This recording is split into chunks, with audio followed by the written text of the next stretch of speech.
5 मिनिटं पूल हलत होता, लोकही सावध झाले होते असे एका पर्यटकानं म्हटलेलं आहे. देवगाववरून आलेला पर्यटक दीपक वळवीकरनं अपघात कसा घडला हे सांगितलं. पुलावर दुचाकी असल्यानं लोकांना कुठेच जाता येत नव्हतं. पुलावर दुचाकी असल्यानं लोकांची खूप गर्दी झालेली होती असं पर्यटकानं म्हटलेलं आहे.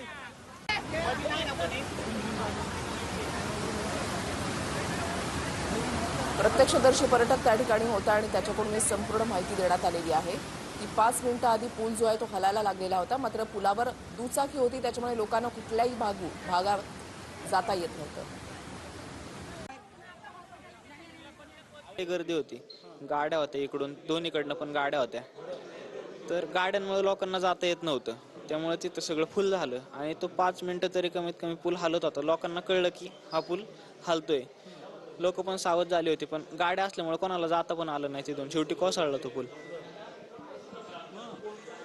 तो पडण्याच्या अगोदर 5 मिनिटं पूल हलत होता असं तू म्हणतोय? हलत होता, हलत म्हणजे कसा? खाली दबत होता?